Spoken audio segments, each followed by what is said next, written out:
Donald Trump Jr. taking the stand. You see him going into court today, and he went under oath testifying about the alleged fraud at Trump Org.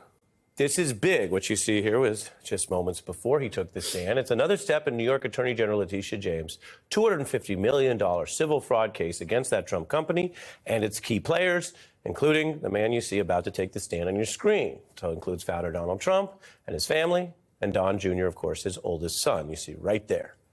He came to the courthouse today. He was, we can report, flanked by police officers, as we showed you there. It's the first time this has happened. He took no questions outside, but he was on the stand where he took many questions because he had to.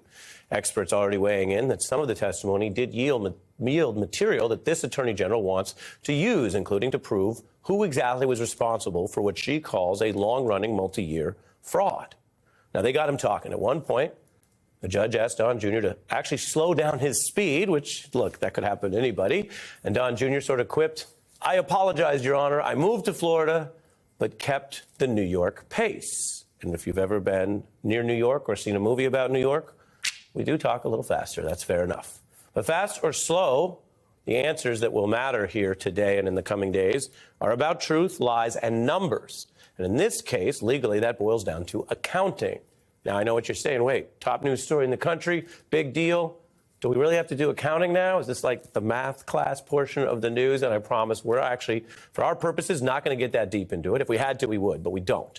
I will tell you what the issue was, though. Don Jr. was asked about something called the Generally Accepted Accounting Principles, acronym GAAP. And depending on how you interpret it, he sort of admitted or dodged when pressed on this, because he said, quote, "I know nothing about GAAP. I'll leave it to my accountants." Now, we've pulled the tape for you, so in some ways, the way we at The Beat try to present all this is to catch you up not only on the case, but every aspect. So that's some quotes from today's testimony, because we don't have video of it.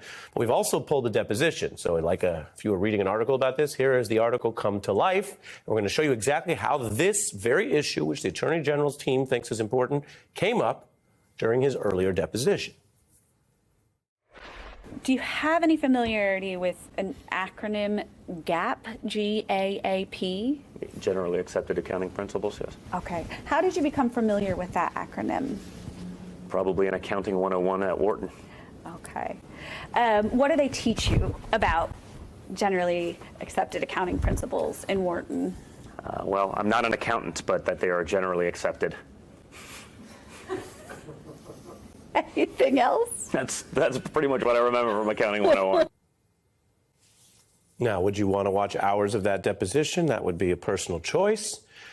What you see there is a certain style, and this is his way, this is his demeanor, this is how he functions in business, and when he is under oath, as he was today, you also may see, and I'm going to ask our experts about this, a little bit of a gap there, no pun intended, between his immediate familiarity and the need to prove he went to Wharton in the deposition and what sounded today like an even more perhaps coached or limited answer. I barely know what that is. I'll leave it to the accountants. But accountants or not, this is a fraud trial about whether and if and how much people knowingly committed fraud. So the next question he got that's important that we want to show you is the lawyers asking, well, okay, who had the ultimate authority over decisions? The lawyer asks that, and Don Jr. answers by naming a convict. Allen Weisselberg is the first name, my brother and myself. So that's the trinity there. Now, you may remember former Trump CFO Weisselberg actually went to prison. He served time after pleading guilty to tax fraud and spent several months incarcerated. Then they asked, did Allen Weisselberg have authority over you? There, Don Jr. responds today, I wouldn't have done anything without the involvement of the CFO. And when asked about what are the alleged accounting discrepancies, this is the question of whether there were just numbers flying around and people made mistakes, whether there were just real estate, estimates that didn't work out. That does happen, and certainly happens in New York, where there's a wide variation in the real estate market. Or was this something more sinister? Was it fraud? Well, then Don Jr. threw the accountant under the bus. This is Mr. Bender, and he said, well, he worked for us for decades. He handled practically everything. He was an outside accountant that we relied on heavily for our accounting needs. Now, what's new is not only the legal fact here that Trump and his executives are even taking this stand, and there are more on the way, more adult children executives who are going to have to go through what he went through today. This is also the first time a Trump family member has actually been held to account, publicly asked under oath about how this business even works. And remember, there's many things that are unique and different about Donald Trump. And politically, there are things that were different about Trump that his fans liked that were not at the time illegal. He took the position that he could continue to run this giant company that basically that wasn't a problem while he was president. And there's no actual specific law against that. There's many legal questions and conflicts of interest and avenues for corruption. But he basically said, you may remember when he began his presidential odyssey in 2017, well, I'm going to keep the company, right? But I'm going to step back and the kids, the adult children executives, are going to be dealing with the day-to-day. And since Trump became president, Don Jr. was deeply involved. Attorney General noting he oversees the property portfolio and is involved in all aspects of the property development. And this fraud suit says that in their roles, these children were intimately involved in the company's business operations.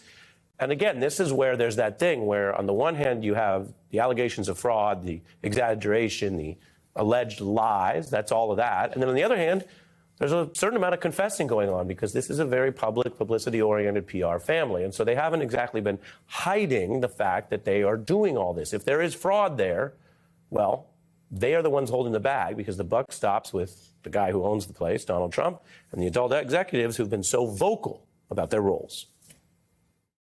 We've also learned from under him. I've been there 16 years now. I mean, we understand how this business works. Everything that we've ever done with our father, we've done together, and we're there by his side all the time because we love the man. We're also a big part of the company now, and we are certainly actively involved. Actively involved, big part. The AG says the kids were aware of and, quote, knowingly participated in the scheme of the fraud. This ranged to include trying to increase Trump's stated net worth. And some of those schemes have already led to the judge finding Trump guilty of certain conduct. And the larger question is not just was this all about getting on the Forbes list, but how regular people were impacted.